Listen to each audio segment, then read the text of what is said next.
pelo visto, a nossa conversa, a nossa proposta está rendendo bons frutos. Eu passaria a palavra ao Ivan, que me pediu aqui. Em seguida... É que eu fui citado dezenas de vezes. E pelo regimento da casa, quem é citado nominalmente tem direito à palavra.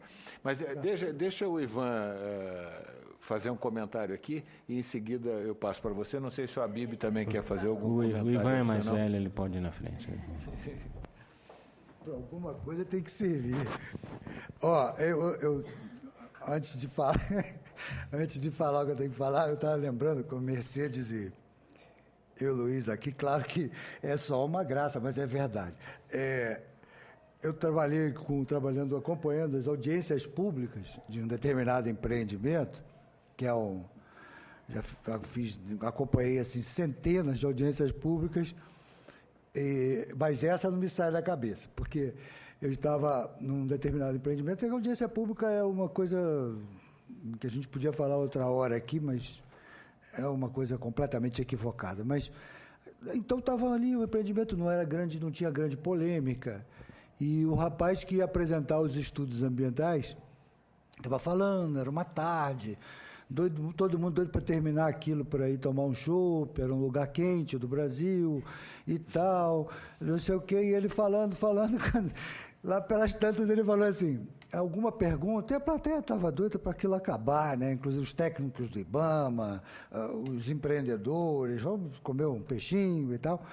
Aí uma pessoa levanta o dedo, só um na plateia levantou o dedo, e começou a fazer umas perguntas absolutamente desproporcionais ao empreendimento, sobre questão de biodiversidade, onde ia passar. Bom, eu não quero revelar muita coisa, mas é um empreendimento linear. Empreendimento linear, geralmente, o impacto é mais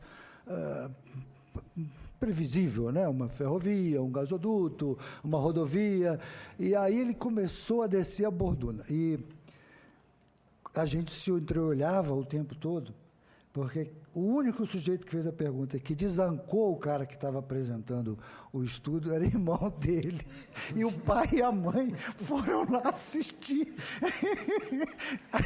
Eu espero que vocês não cheguem a esse ponto. Bom, mas certamente não, isso é só brincadeira. Mas, uma coisa que precisa ficar bem clara aqui é o seguinte, ninguém entendeu aqui, como vocês não devem entendido que a gente está defendendo desenvolvimento a qualquer custo, ninguém entendeu que vocês estão defendendo imobilismo a qualquer custo, não é nada disso. E o que eu queria, se fosse possível, agora é Pedro mesmo, passar a última transparência da minha, coisa que eu não falei para não ficar roubando tempo, a última é o e-mail, é essa aí. Esse é um economista bem famoso e não se pode dizer que ele seja adepto da devastação, Jeffrey Sachs. E ele, dando uma entrevista, ali embaixo está o link onde está essa entrevista, ele se referindo a Rio 92, o Eco 92, segundo esse economista. Ele diz, todo ano, um novo encontro, então é COP1, COP2, COP3, COP4, onde diplomatas que não conhecíamos discutiriam por dias como o mundo estava mudando. Isso é a COP. Não só eles. As soluções vão ficando sempre para o ano seguinte. E os lugares são bacanas, né? Não sei se vocês já repararam, os lugares são bem bonitinhos onde a COP acontece. E agora, esse sistema, o que ele diz, está beneficiando advogado e diplomata. Mas não está aumentando o número de engenheiros, e a gente podia acrescentar de biólogos, de agrônomos, de geólogos capazes de solucionar o problema. Por quê? Um climatologista, ele tem uma função absolutamente fundamental dentro dessa discussão, mas ele não apresenta soluções, ele apresenta problema. E tem que ser apresentado. Um diplomata, idem. Né? Um advogado, idem. Todos aí, cada um tem sua função. Só que o que a sociedade está esperando é o que se faz. Né? Então, num cenário de instabilidade climática, é um desconhecimento total ficar pensando que encher o Brasil de catavento vai resolver o problema. Você não guarda vento, você não tem previsão de vento.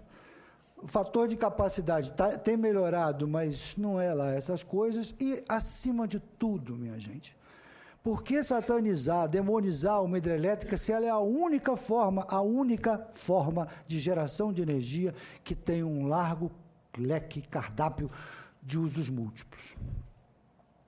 Ela segura a cheia, ela produz peixe, ela se presta a turismo, ela pode viabilizar, porque o que a gente, um jurássico do setor elétrico como eu, ele fica assim um pouco descontente, desgostoso, porque existe um instituto, vocês que são cientistas mesmo dessa área, que são especialistas nisso, chamado compensação ambiental, que hoje está consolidado na lei do SNUC, que surge com o setor elétrico. Qual é a origem disso? Se alguém que tiver maior interesse, o texto para discussão número 43 que eu escrevi a respeito disso, conta a história sobre a compensação ambiental, como é que ela surge. Nós, no setor elétrico, discutíamos como é que a gente vai fazer. Tem que inundar uma determinada área. Ali tem uma fitofisionomia, a quantidade de animais, etc, etc. Tudo ali que vai ser impactado. Então, criou-se a ideia de pegar uma área testemunho, vizinha, idêntica, em condições idênticas, e bloquear para per omnia seculum seculorum, amém. Ali não se mexe. Isso era compensação ambiental. E depois o que virou? Dinheiro. Aí, o que acontece? A unidade de conservação, ela é criada e ela precisa de recursos para ser administrada, e aí ficou discutindo décadas sobre que percentual, inclusive um percentual delirante de 5% do empreendimento, que alguns defendiam que é um delírio. Você fazer isso com o empreendimento, carregar 5%, se ele já tem que pagar todo o custo ambiental. Porque não sei se os senhores conhecem, isso é um valor para ser aplicado só numa coisa. Tem nada a ver com licenciamento, com as medidas todas, esse dinheiro é um percentual. Então, eu dizia, pelo amor de Deus, para os meninos do IBAMA, para os pessoal vai de 2% que o setor produtivo fecha isso aí, meio chorando, meio chutando a parede, mas fecha para acabar com essa... Não, 5%. O resultado, ganharam meio. E virou dinheiro. Não é mais a proteção de uma área que ia ficar como testemunho daquela mexida que se deu. E o conceito virou dinheiro. Então, eu posso aplicar o dinheiro dessa compensação ambiental em uma área milhares de quilômetros de distância daquilo ali. Mudou completamente. Entendeu? Então, o que eu acho que gostaria de deixar da mensagem, primeiro que vocês são super bem-vindos. Não estou finalizando, não. A função é sua. Estou finalizando a minha fala. Vocês são super bem-vindos e venham quantas vezes quiserem. E a mensagem nossa não é de contestação ao estudo. A gente entende a restrição do número de páginas de uma revista como a Science. A gente entende a amplitude de um tema como esse. A gente entende tudo isso. O que a gente tentou passar aqui é o seguinte, olha... O discurso, eu discordo da Mercedes nesse aspecto, o discurso desenvolvimentista mudou, Mercedes, porque é o seguinte, eu vi engenheiro da Eletronorte, setor elétrico de maneira geral, aquele sujeito que andava de calça jeans, camisa com 2 bolsos, ou então enrolado aqui, e bota, entendeu? Engenheiro de obra, chamado barrageiro, ele achava que meio ambiente era coisa de... pontinhos, entendeu? Ele realmente não achava que... Nós estamos ao vivo na TV Senado já há algum tempo. Pontinhos. Então, o que acontece? Pontinhos, vocês podem completar. Eles não eram completamente refratários a essa ideia da questão ambiental. Lembra-se que eu era do primeiro departamento de meio ambiente do setor elétrico, foi o da Eletronorte. Completamente refratários. Hoje não são. Hoje entendem de uma outra maneira. O problema aí não são vocês. O problema é um negócio chamado ativismo judicial e judicialização. Infelizmente, o Congresso precisa se debruçar sobre isso, para acabar com esses gaps, acabar com esses vácuos que fica interminável a discussão. Belo Monte se arrasta desde a década de 80. Entendeu? Então, para concluir... Quantas ações tem Belo Monte? Interminável. Umas 15, né? Interminável. Então, o que eu queria, só para concluir isso, é uma falsa polêmica nesse caso. Nós estamos tentando contribuir para o aprimoramento de futuros, humildemente, os futuros trabalhos de vocês, acrescentar um pouquinho mais de ingredientes para que o trabalho de vocês é altamente promissor. E, mais uma vez, muito obrigado. E obrigado, Omar, pela palavra. Antes de passar a palavra ao Bustamante, e a doutora Joyce, que me pediu também para falar, eu queria dizer que nós estamos ao vivo na TV Senado já há algum tempo. Queria agradecer comentários e perguntas de Wilson Márcio Costa, Jorge Augusto Ottoni Nobre de Oliveira, Carla Monteiro Girodo. Dizer que, tendo em vista o andamento dos debates e o adiantado da hora, nós vamos encaminhar eventuais perguntas dessas pessoas, desses ouvintes, para as pessoas que estão compondo a mesa, para que elas possam dar respostas, eventualmente, por e-mail a esses ouvintes que nos enviaram suas questões. Bustamante, por favor. Ok. Eu não vou falar muito, acho que o mais importante que eu tinha a dizer, eu já disse.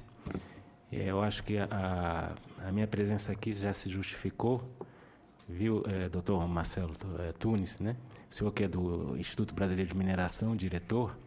Eu acho que foi a primeira vez que 3 pessoas ligadas à causa ambiental elogiaram a mineração e disseram que a mineração é quase ou tão importante quanto o meio ambiente. Eu acho que isso aí já foi uma conquista para o setor, que é um setor que, embora não seja,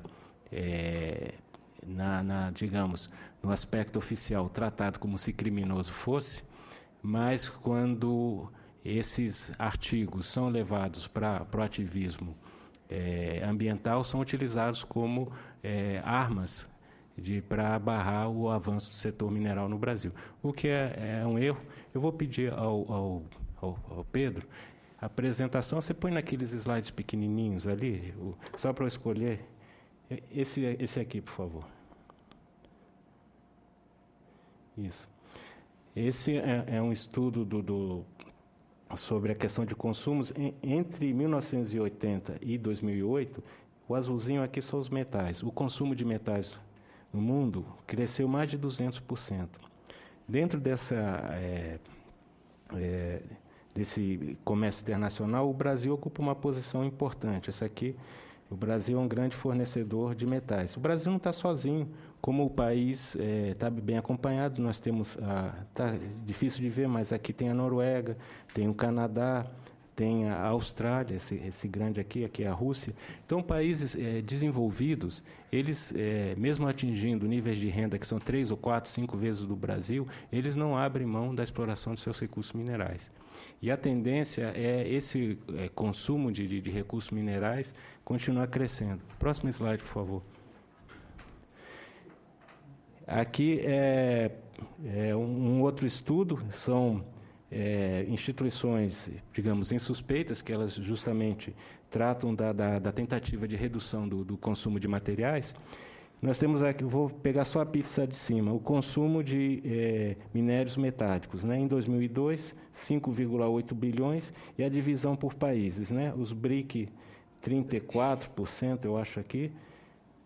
Os países desenvolvidos, né, da OCDE, correspondem a 30% da extração mineral, são responsáveis por 30%, e o resto do mundo aqui, eu não estou conseguindo ler, ficou muito pequeno, mas é 20 e alguma coisa. Em 2020, esses 5,8 bilhões vão se transformar em 11,2 bilhões, quer dizer, quase vai dobrar. E se a gente olha, a participação relativa desses grupos de países praticamente não se altera, quer dizer, os países desenvolvidos vão continuar produzindo, caiu de 30% para 27%, os BRICS aumentam 1%, e aqui o resto do mundo aumenta 2%. É claro que seria ideal, né, que nós tivéssemos uma sociedade que não fosse tão energívora ou não necessitasse tanto de materiais. Embora nós aqui, quer dizer, as pessoas presentes nessas salas, todos nós estamos num nível de consumo material bem acima da média da população mundial. Isso aí que a gente não pode esquecer. Então, a gente fica, assim, de certa maneira, constrangido, eu pelo menos fico, de exigir que outros tenham um padrão de consumo ou provocar situações que outros tenham um padrão de consumo que é inferior ao meu. E com relação à última observação do Torben, né? Toby. A mineração, tal qual o setor elétrico, ela recolhe os seus royalties. Quem é responsável pela aplicação dos recursos é a prefeitura, ou o Estado, ou a União, dependendo da distribuição. O município de Parauapebas, por exemplo, ele tem cerca de 200 mil habitantes, recebe, por conta da exploração de minério de ferro, mais de 300 milhões de reais por ano. Isso já há vários anos recebendo essa quantia. Evidentemente que, para um município dessas dimensões, essa quantidade de dinheiro, hoje deveria, se estivesse sendo bem aplicado, deveria ser o Principado de Mônaco, né? Seria o Jet Set Internacional viria passar as férias em Parauapebas, né? Então, tem que separar esse fiscal também. Então, é importante, né, no substitutivo do Código de Mineração, existe um artigo no sentido de que as empresas de mineração e a sociedade participem de um conselho que vai discutir a distribuição dessa verba. E é razoável, porque, no final, a população não vê efeito desse dinheiro, vai reclamar de quem? Vai reclamar da mineração, não de quem devia ter feito pagamento, né? Devia ter aplicado o dinheiro. Mas o que eu quero dizer é que não somos contra o desenvolvimento sustentável. A mineração talvez seja o setor que mais tem avançado, o Toby talvez saiba melhor do que eu, nessa questão socioambiental. É uma preocupação de todas as grandes empresas, essa questão da governança, da relação com as partes interessadas. O setor de mineração é extremamente sensível a isso. A atividade tem impactos que não podem ser contornados. Se você tem uma montanha de ferro e vai retirar o ferro, aquela montanha vai deixar de existir. Esse ferro vai ter que ser transportado de alguma forma, seja de ferrovia, seja de mineroduto ou uma rodovia. Isso nós todos estamos cientes. O que eu vejo de forma crítica é o afastamento da possibilidade de mineração a priori.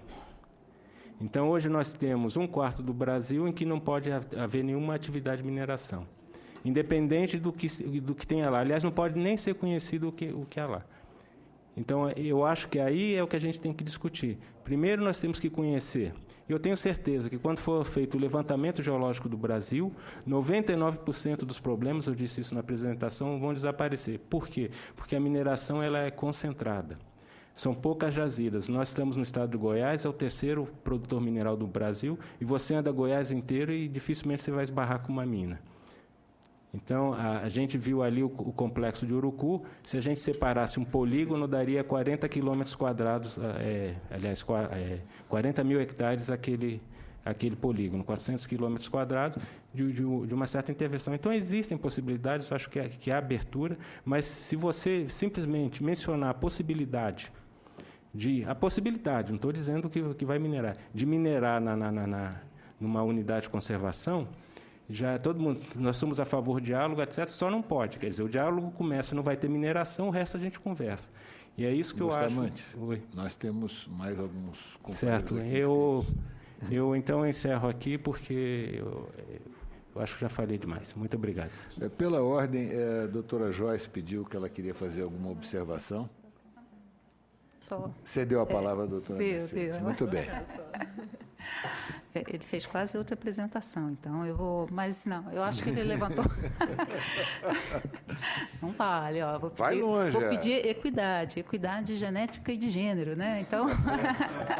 Muito bem. Mas eu acho que... A casa é democrática. Eu acho que o Bustamante de cá, como eu digo, ele levantou um ponto importante, que é a questão do controle social, né? Eu acho que é importante para todos os setores, né? E o artigo também levanta um pouco isso, a questão da participação social é importante. Você mencionou com muita propriedade o controle social e a participação social na distribuição dos recursos de compensação, dos royalties. Então, acho que esse é efetivamente um ponto.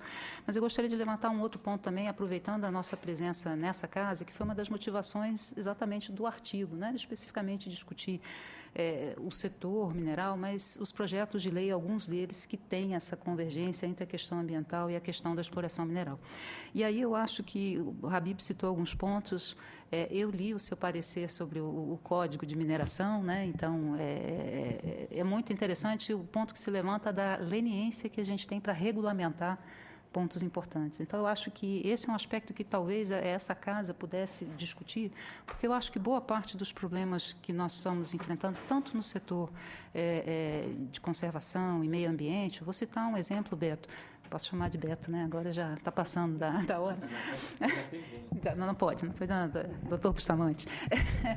É muito semelhante ao que nós vivemos com a regulamentação do acesso ao patrimônio genético, né? Que durante muito tempo bloqueou a pesquisa científica da gente ver quais aspectos dessa biodiversidade nós poderíamos explorar economicamente. Então, essa leniência na regulamentação, na interação entre pesquisa, desenvolvimento econômico e indústria, ela perpassa todos os setores. Então, eu acho que seria um outro ponto, talvez, para a gente ter um debate muito interessante. Eu acho que um dos pontos que o artigo quis colocar é esse, a importância do controle social, eu acho que ele é amplo.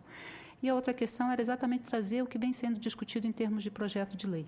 E como é que a gente pode aprimorar isso e de que forma o que hoje já é lei e que nunca foi regulamentado corretamente. Você mesmo levanta a questão das terras indígenas, que há essa previsão e que nunca foi regulamentado. Então, a gente percebe que existe também um espaço legislativo que precisa ser ocupado de forma mais eficiente, com mais senso de urgência. Eu acho que aí sim essa demora na discussão no legislativo, aí eu posso dizer sim, tem sido um dos entraves do desenvolvimento, né? Okay. Muito obrigado. Doutora Joyce, por favor. Uma questão importante que eu deixei de mencionar é que o Bustamante tinha colocado a questão de que nada no Brasil pode, né? Não pode cana, não pode soja, não pode... Então, assim, eu gostaria de usar o exemplo da pecuária, né? Assim, eu acho que todo mundo entende que não é que o setor não pode, só que ele pode ser desenvolvido de uma forma muito mais eficiente. E aí nós temos, por exemplo, estudos da Embrapa, outros parceiros aí fazendo um grande esforço para tornar a pecuária mais eficiente, e agora nós estamos vendo que frutos vêm sendo colhidos, ainda é muito localizado, mas que é possível. Quer dizer, existe uma certa pressão no início, e se essa pressão não existisse, a tendência era simplesmente continuar convertendo área. Mas vários trabalhos mostram aí que a atividade é possível continuar a atividade simplesmente com as áreas abertas que já existem, né? Então, acho que esse é um ponto importante de cada setor fazer uma avaliação de como ser melhor. Então, se ele coloca esse exemplo de Urucum, o que se explora lá? Quais são as particularidades de lá? Quais são os exemplos que a gente pode tomar de lá, mas sempre pensando que a mineração ela não é só a mina ali. Ela, como ele próprio falou, tem as estradas, tem as ferrovias, tem todos esses mecanismos para o setor, para a infraestrutura que atende o setor. E isso tem que ser colocado na conta em termos de mitigação, em termos de custo-benefício. Doutora Bibi, alguma observação?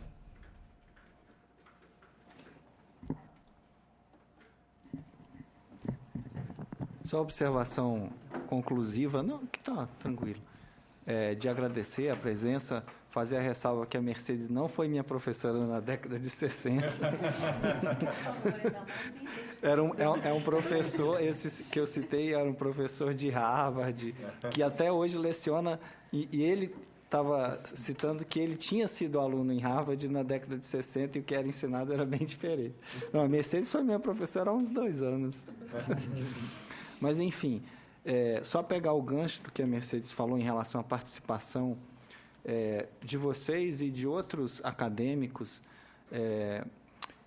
e servidores públicos, né, como a Joyce, que aí ela está no meio termo, né, ela é uma servidora pública e, ao mesmo tempo, ela também pesquisa, né, dentro da Embrapa, para vocês nos utilizarem em termos de contribuição para esses processos legislativos que estão em curso, né? Porque, muitas vezes, uma sugestão boa crítica para aperfeiçoar essas leis que estão em curso, ou eventualmente elas vão ser substituídas se o Executivo iniciar uma lei e ela vem como apenso a essas que estão em trâmite no Congresso, isso seria muito bem-vindo. Contribuiria com o nosso trabalho aqui no Senado. Muito obrigado. Se alguém mais deseja se manifestar? Ok. Então, eu gostaria de encerrar este nosso encontro, que me pareceu extremamente produtivo, exatamente dentro do espírito que a consultoria legislativa vem procurando trabalhar com os nossos textos para discussão, que provocam o pensamento dos parlamentares, de outras áreas da sociedade brasileira, da academia, trazendo essas pessoas para aqui. Os parlamentares têm sido extremamente sensíveis a esse debate. Não faz muito tempo, o senador Collor de Mello, presidente da Comissão de Infraestrutura, promoveu aqui mesmo nesta sala um debate que era sobre um tema de um dos textos para discussão que nós produzimos na consultoria legislativa, com a presença de especialistas, gente da academia, de vários setores interessados. E esse debate me parece que é extremamente produtivo, porque é exatamente o que nos faz sair do campo da propaganda ambiental enganosa ou do discurso enganoso, eventualmente empresarial, que não se preocupa com a conservação da natureza, e faz com que a realidade possa emergir com mais força e orientar a legislação que vai guiar os processos de desenvolvimento econômico e social do país. Eu queria agradecer as presenças do Dr. Toby Gardner, doutor pela Universidade de East Anglia, na Inglaterra, e pesquisador visitante do Stockholm Environment Institute, da Suécia, da doutora Mercedes Maria Bustamante, doutora em Geobotânica pela Universidade de Trier, na Alemanha, professora associada da Universidade de Brasília. Gostaria de agradecer a presença da doutora Joyce, que é doutora em Ecologia pela Universidade de Brasília e pesquisadora da Embrapa Amazônia Oriental, e dos meus colegas, doutor Ivan Dutra Faria, doutor Luiz Alberto da Cunha Bustamante e doutor Habib Jorge Frache Neto, que nos ajudaram nessa discussão, que nós esperamos que tenha sido bastante produtiva para todos. Muito obrigado.